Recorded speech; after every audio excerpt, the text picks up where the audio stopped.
जीवन में याद रखना। कहते हैं जिस औरतों को ये घमंड है कि पति के बिना भी वो इज्जत की जिंदगी जी सकती है, यदि पति के बिना भी वो इज्जत की जिंदगी जी सकती हैं, जब चाहे पति को ताने मार देती हैं, जब चाहे मैके की धमकी देती हैं, ज्यादा बड़ों के मैके चले जाएंगे आएंगे नहीं।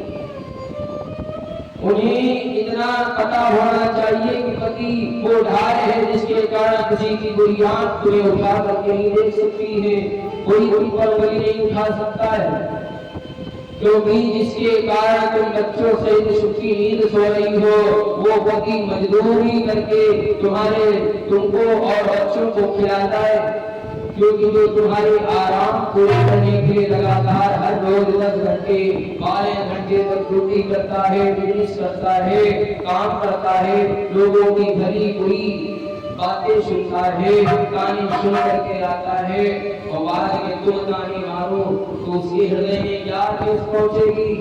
वो अंदर ही अंदर घुटता रहता है, कुछ कहता नहीं है।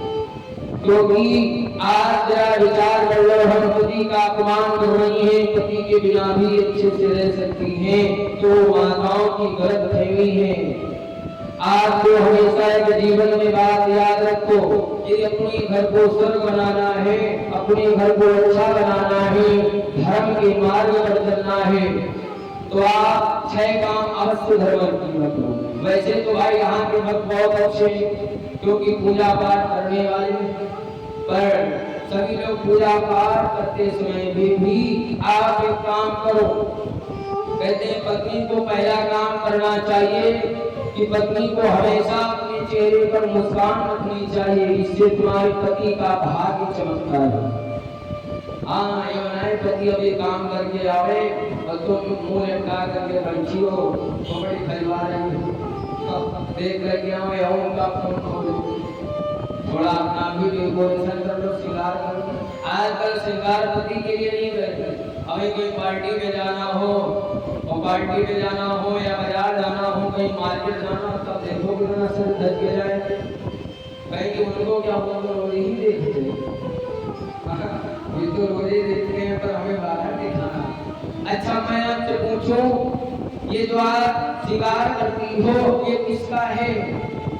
पति का है, तो पति के लिए करो, ये दुनिया के लिए नहीं करना है, न दुनिया को दिखाना है हमें। केवल हमारा पति देखे, पति ही तारीफ करे, बस इतना ही सुनना पसंद करो। ये दुनिया क्या सोचती, हमें इसके चक्कर में नहीं पड़ना है। पति के लिए श्रृंगार करो। जब अब जान लो कि हमारे पति आने वाले हैं, तो थोड़ी देर किवाड़े के पास बैठ करके कम से कम उनका थोड़ा इंतजार करो। अब ये नहीं वो आवे कि उनके यहाँ चुगली कर रही हो, उनके यहाँ पंचायत लगा करके बैठी हो, भैया ने पूछा कहाँ है, अब वो बैठी वहां पंचायत कर रही। ऐसा मत करो। दूसरी बात, रोज शाम को माताओं को चाहिए, यदि अपने घर में माँ लक्ष्मी का पदार्पण लाना है, यदि अपने भाग्य को चमकाना है, पति के भाग्य को चमकाना है, तो माताएं ये रोज काम करना प्रारंभ कर दें। तो मैं दावे के साथ कहता हूँ आपके घर में माँ लक्ष्मी की कृपा अवश्य होगी। आपको दूसरा काम क्या करना है, रोज शाम को तुलसी के पौधे के नीचे सरसों या देसी घी का दीपक जलाएं और तुलसी मैया की पूजा करें। सभी लोग करती होंगी, सभी लोग करना भी चाहिए। आगे बात ध्यान रखना, कहते हैं माताओं को चाहिए ब्रह्म मुहूर्त में उठ जाना चाहिए, क्योंकि ब्रह्म मुहूर्त में उठ करके स्नान ध्यान करके ही। अच्छा कुछ माताएं क्या करती, हमने देखा प्रातःकाल उठी, ना मुंह धोया ना कुछ, सीधे जा करके किचन में चाय बनाना खाना बनाना प्रारंभ कर दिया। इससे तुम्हारे घर में दारिद्रता वास करते हैं। आप बिना स्नान किए रसोई घर में प्रवेश नहीं करना चाहिए।